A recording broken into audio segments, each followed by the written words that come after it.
एक बार मैया लाला को अपने गोद में बिठाल करके दूध पिलाती हैं, तो इतने में भगवान ने देखा कि अब मामा जी ने तृणावर्त नामक राक्षस को भेजा है। अब भगवान सोचते इस बार तो थोड़ा अच्छा सा भेजा है, अब मैं पूरे गोकुल का भ्रमण करूंगा। अब भगवान ने सोचा मैया के गोद में हूं तो कैसे वो मुझे ले जाएगा, कुछ तो लीला करना पड़ेगा। भगवान अब अपने वजन को बढ़ाना प्रारंभ करते हैं। छोटे से कन्हैया मैया के गोद में जब लेटे हुए थे, वजन बढ़ाया। मैया को लगा कि इतना भार कैसे है। गरिमाड़म शिशुर गोढ़ नस्से है गिरिकूटवत, पर्वत समान मैया को वजन लगा। तो मैया सोचती मेरे लाला बीमार तो नहीं हुआ, मेरे कन्हैया को कुछ तो नहीं हुआ, कहीं बीमार तो नहीं हो गया। मैया सोचती मैं भी क्या क्या सोचती हूँ, अभी अभी दूध पिला इसलिए शायद इसलिए वजन बढ़ गया हो। जैसे मैया ने लाला को नीचे रख दिया, जमीन पर रख दिया, मैया भीतर चली गई। इतने में तृणावर्त आया, हवा के आवर्त के रूप में वेग में आता है और कन्हैया को उठाया, वहां से चल गया। अब जैसे तृणावर्त कन्हैया को उठा करके जाता है, उसको लगा कि इतना भार है, इतना वजन है। कहीं में नंद के आंगन से पत्थर तो नहीं लाया। देखता है पीछे मुड़ करके। भगवान सोचते हैं कितना मूर्ख है, मेरे भक्त पत्थर में मेरा दर्शन करते हैं और इसको स्वयं मैं मिल गया और मुझ में पत्थर का दर्शन कर रहा है। अब इसका भी उद्धार करने का समय आया। ऊपर से उसके सिर को भगवान ने पत्थर में ही पटक दिया। आज इसका भी उद्धार हो जाता है। बोलिए बाल कृष्ण लाल की। तो इस प्रकार आज तृणावर्त का भी उद्धार हुआ। अब धीरे धीरे भगवान घुटनों से चलना प्रारंभ करते हैं।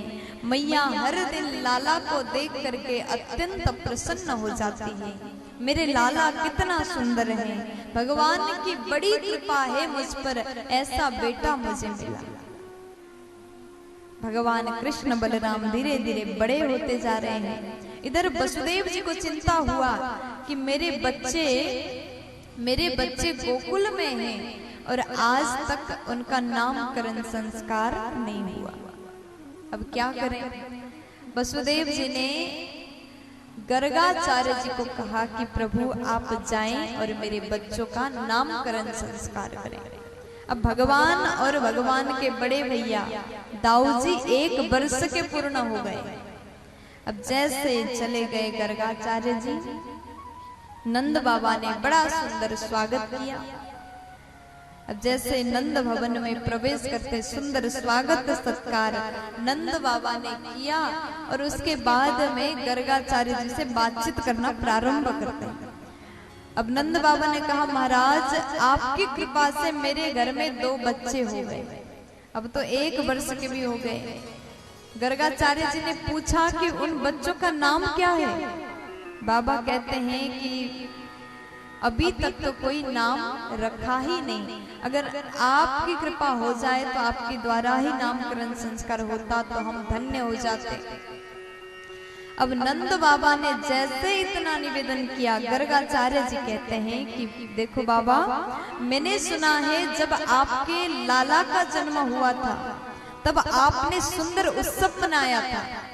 आपका लाला कुछ भी करता है तो आप लोग धूमधाम से उत्सव मनाते हैं, इसलिए आप नामकरण संस्कार में भी उत्सव मनाओगे। अगर कंस को पता चला तो वो छोड़ेगा नहीं। अब जैसे गर्गाचार्य जी ने कहा, नंद बाबा कहते हैं प्रभु अगर आप कृपा करेंगे तो हम किसी को बोले भी, किसी को बुलाए भी, गुप्त रूप में बच्चों का नामकरण संस्कार करेंगे। तो फिर ठीक है, गौशाला में बच्चों का नामकरण संस्कार हम करेंगे। अब गर्गाचार्य जी गौशाला में चले गए। इधर नंद बाबा यशोदा जी को कहने के लिए चले जाते हैं। देवी से कहते हैं, माता यशोदा से कहते देखो देवी, हमारे घर में गर्गाचार्य जी आए हैं, अंतर्यामी त्रिकालदर्शी महापुरुष पधारे हैं और उनके द्वारा बच्चों का नामकरण संस्कार हम करना चाहते हैं। बच्चों को लेकर के दोनों आ जाओ। लेकिन मैया बोली कि देखो मेरे मन में एक बात है, अगर ऐसी बात है तो पहले सबको निमंत्रण देते हैं।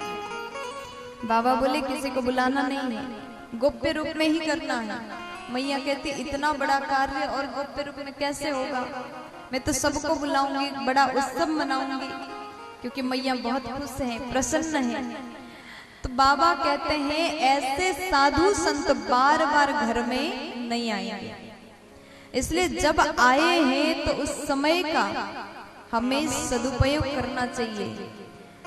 इतनी बड़ी कृपा हमारे ऊपर हो रहा है तो हम इसको छोड़ नहीं सकते। बच्चों को लेकर के जल्दी आ जाए। इतना कह करके जैसे बाबा चले गए, अब यशोदा जी को लगा कि इतने बड़े त्रिकालदर्शी अगर सच में है तो हम भी परीक्षा लेंगे। तो दोनों माताओं ने, मैया यशोदा और माता रोहिणी जी ने अपने अपने बच्चों को अदला बदल दिया। दाऊ जी को मैया ने अपने गोद में रखा और कन्हैया को रोहिणी जी ने अपने गोद में रखा। जैसे वहां से गौशाला की ओर चले गए,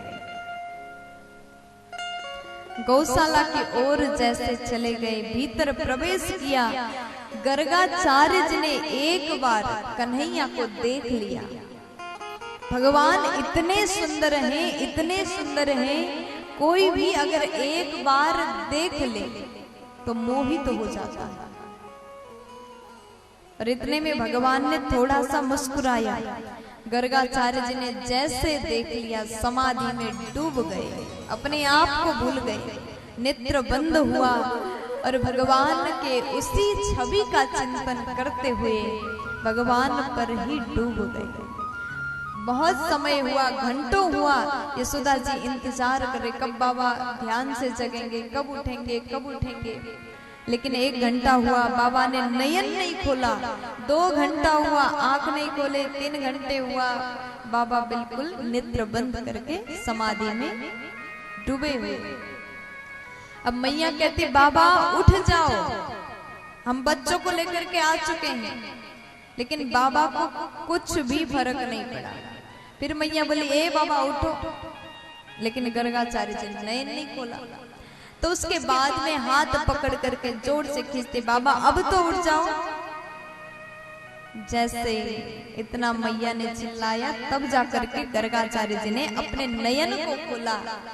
अब गर्गाचार्य जी को मैया कहते बाबा आपको हुआ क्या था, अब घंटों से अपने नयन को बंद करके बैठे हुए थे, हम तो डर ही गए थे। तब गर्गाचार्य जी कहते देखो मैया, आपका बेटा जो है ना, बोलने वाले थे कोई साधारण बालक नहीं। भगवान ने देखा और भगवान ने इशारा कर दिया कि ऐसा मत कह देना, नहीं तो अभी मुझे फंसा दो आप। मैया को ऐसा मत बोलना कि मैं भगवान। नजरों से इशारा कर दिया। तब गर्गाचार्य जी कहते हैं आपका बेटा बहुत सुंदर है, इस सुंदर बालक को मैं तो क्या, अगर कोई भी देख ले तो वो भी अपने आप को भूल जाएगा। देखो आज भगवान ने मैया को पता चलने नहीं दिया कि भगवान है। क्यों? क्योंकि अगर पता चला कि भगवान है तो भगवान की सेवा फिर उस प्रकार से होती है। भगवान इस धरती पर अवतार लेकर के आए, किस लिए आए? धर्म की रक्षा करने के लिए आए और माँ के ममता को पाने के लिए आया, वात्सल्य को प्राप्त करने के लिए आया। इसलिए पता चलने नहीं दिया। अगर पता चला तो मैया भगवान को फिर एक अलमारी में रखती, फिर वहां सेवा करती, पूजा करती, सुबह शाम भोग लगा देती, प्यार नहीं करती। क्योंकि भगवान की पूजा हम ऐसे ही करते हैं ना, घर में एक छोटा सा अलमारी बनाया, वहीं पर भगवान को रखा और उसके बाद में सुबह शाम अगरबत्ती जलाया। अब थोड़ा बहुत घंटी भी बजाए और वहां से निकल गए।